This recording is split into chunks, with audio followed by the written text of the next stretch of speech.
Coach, we'll start with you. Obviously, it's always good to get another GLIAC win. What is this? How does this help you guys momentum-wise going forward? Obviously, in the hunt for hosting a GLIAC game in the postseason. Definitely happy to win and beat a competitive Purdue Northwest. They're a very good team and they're playing really well right now. And I think we kind of just dodged a bullet. They were playing well and we were just okay. And honestly, that's okay with me. We've got a full week, and the fact that we were able to do what we needed to do to secure the win, I'm really happy with that. And we have to move on. We've got 4 games in the next 8 days, so work on cleaning some things up. But I thought our effort was definitely there. Just thought maybe we were not always on the same page, but without question I'm really proud of the team, and we love playing at home, and our fans, the band, the student athletes, baseball team in particular have really created a fun environment for us to play in. Right, and Sam, we'll go to you with that. I mean, you guys were up 17 at one point. They cut it down to 4.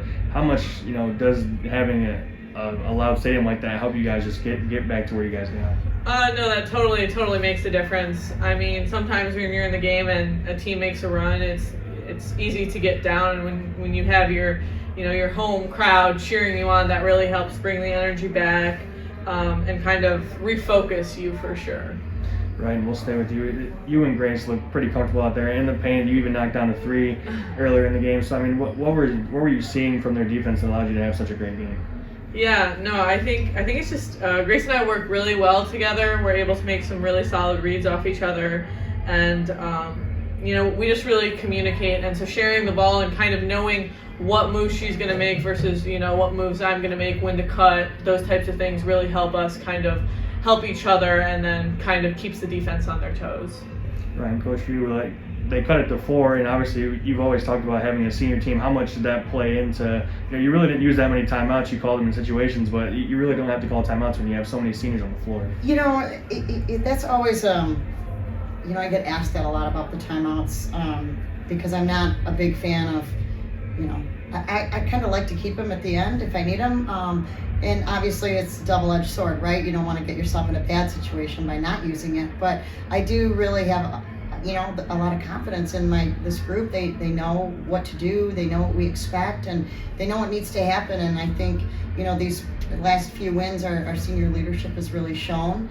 And so sometimes, calling a timeout is sometimes benefits the other team and maybe takes you out of rhythm a little bit. So. I think we have great leadership, and as long as they continue to lead, I think they'll keep us in a good place, a good position. Right, and staying with that run where they cut it to 4, you guys were obviously up and kind of pushing towards that 20-point mark, but then they cut it. What changed in that kind of spurt where they cut it, and then what did you guys do differently to kind of bounce back that lead back to double digits?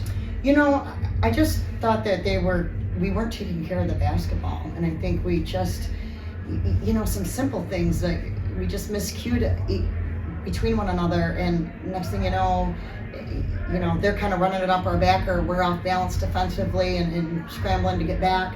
So I really do think that they did a great job of making us pay for our mistakes.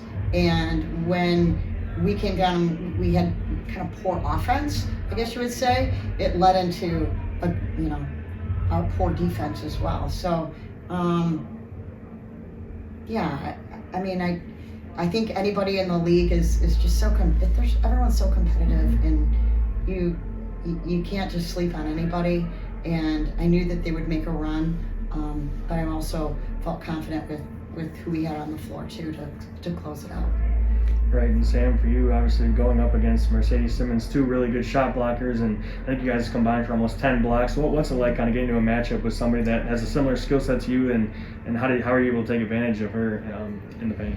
Yeah, no, I think that's a really good point, for sure. It's kind of like going against yourself in a sense, and I think Mercedes is a year or 2 younger, so there's a little bit of discipline that I've learned over the years of not necessarily falling for shot fakes and stuff. So I kind of, once I was able to realize that, tried to think to myself, what would get me, and went off of that for sure. So no, she's definitely a very, very talented defensive player. And one more for you, Coach. Obviously, the last time you played Parkside, it came right down to the wire. I mean, what do you guys got to do to pull out another win and maybe not make it so close this time around? Oh boy. I don't know if that's an option. Yeah, right. You know, we It's just gonna have be a to. good game. We really have to come, you know, ready to play. We have to keep our focus. We have to play together and obviously defend a very high-paced offense that we'll be facing with Parkside. So, you know, defend, rebound, and play together. Take care of the basketball. Those are going to be the keys.